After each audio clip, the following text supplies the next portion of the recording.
Hi, I'm Amy Saylor with the Connecticut Science Center.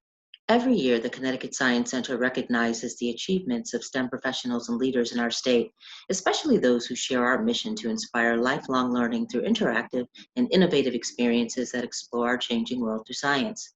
This year, we're so happy to be able to highlight some of the 2020 STEM Achievement Award nominees. Today, I'll be joined by Clare Neseralla, a STEM coach for Correct Discovery Academy. I'm so delighted to be joined today by Clare Neseralla. Clare, thank you. And how are you? I'm good. I'm good. New normal. The new normal Yeah. for everyone.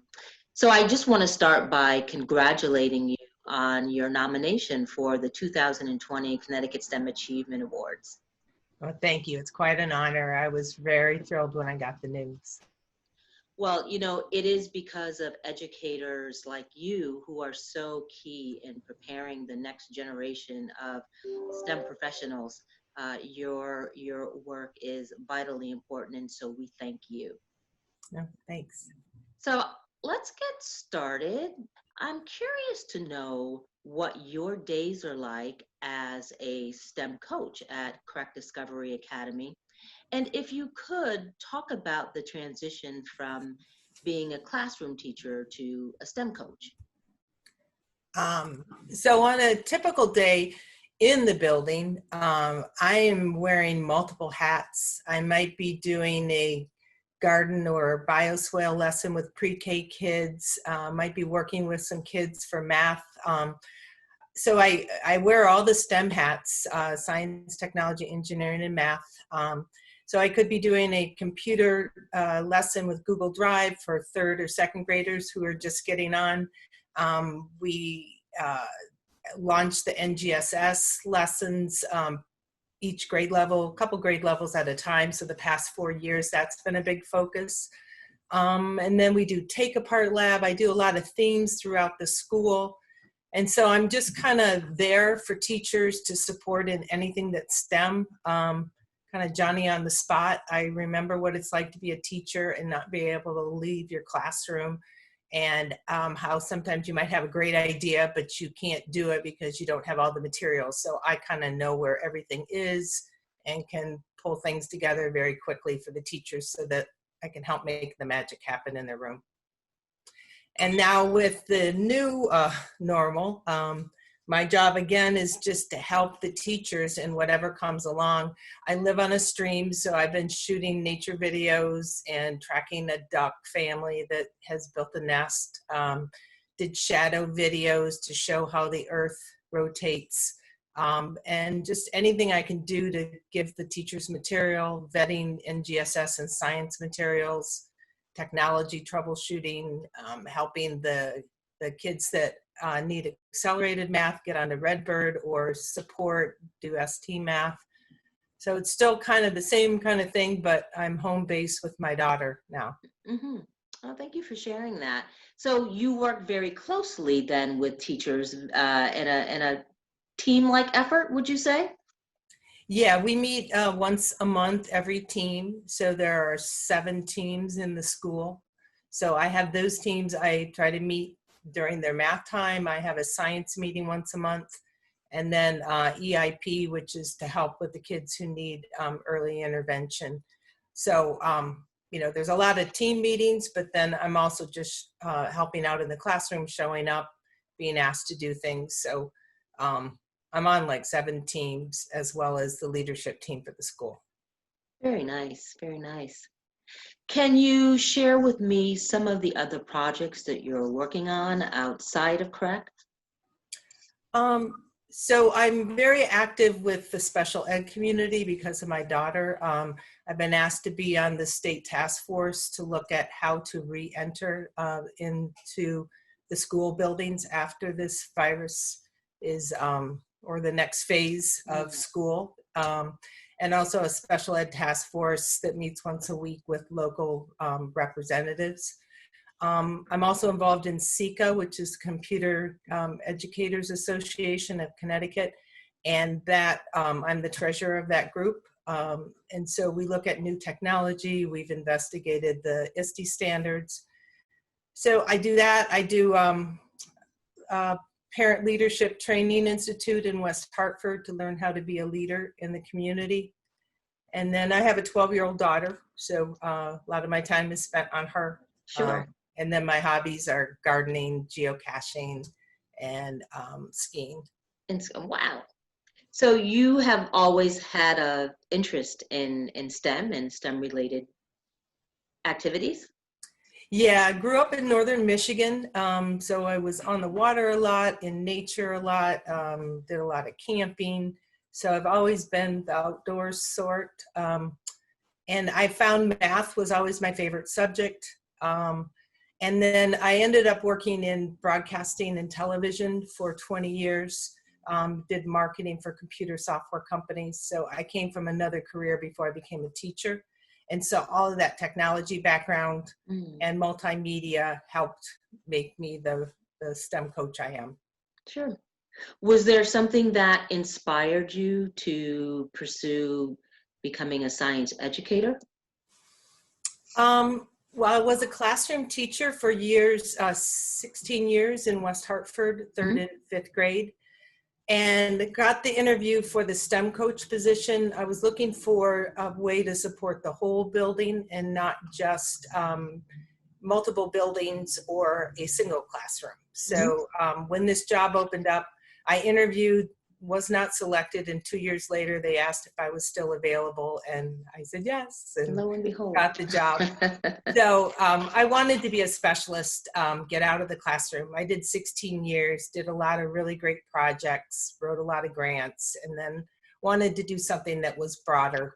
But I also wanted to belong to a school and get to know the kids and teachers and be part of a community. Nice. Thank you for sharing that. Yeah. Can you talk a little bit about, since you mentioned it, the ways that the COVID pandemic has impacted your work? I know that you're on a task force to look at how schools will resume after this, but what are some of the things that have changed? I know prior to, in a previous conversation, you talked about your work with the Invention Convention, yes? Yes. So we had an invention convention in our school. We had 16 volunteer judges from the community, firefighters, and different people. The kids got to present, and out of 150 inventors, we picked 11 finalists. And right before they were preparing for the finals at UConn, which is a real big rite of passage, we found out about the closure.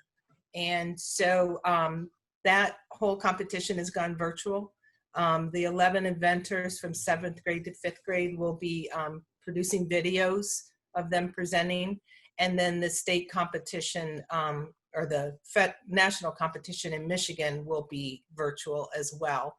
And it's disappointing for them. They did get the convention at the school. The big event at UConn is really amazing to be there with kids from all over the state, but they're making the best of it. And we've posted a few videos on Facebook, and the kids are doing a great job. Before the closure, one of my jobs was to do a celebration for Earth Day.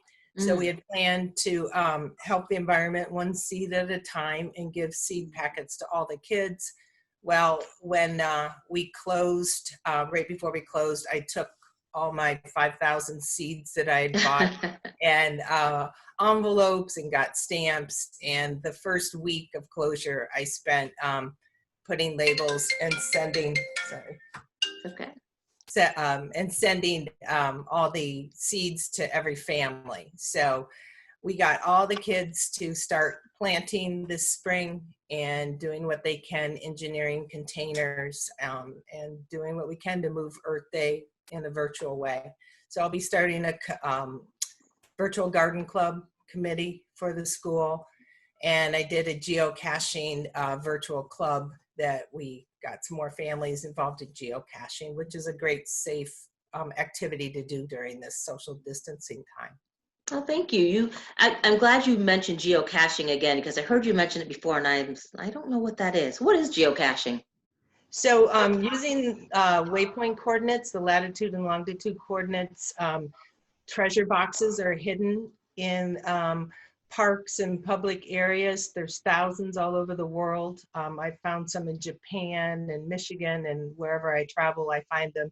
But kids look up their zip code and they find out where there's treasures hidden, and you go and take a trinket and put it in the box and take a trinket out. And so it's a way to go off exploring, not in the most populated parks that are overcrowded right now. And they're able to do an adventure, and it's multi-generational. Parents love it, teenagers love it, college kids.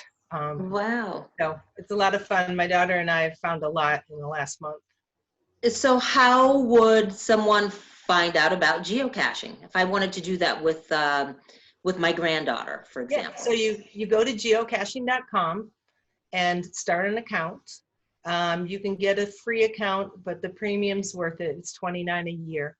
And you get an app on your phone, and you put in the area that you're in, the zip code, and they'll show you hundreds of treasure boxes hidden all around you. And they're inside logs and, under rocks, and they're, they can be ammo containers or little plastic Tupperware boxes. Anyway, it's who knew? Thank you for sharing. That's sure. Wonderful to know. Yeah. Before we wrap up, is there anything else you'd like to share? Anything you'd like us to know about you or the work you do, or even the Correct Discovery Academy, which I believe is located in Wethersfield, Connecticut, is it not?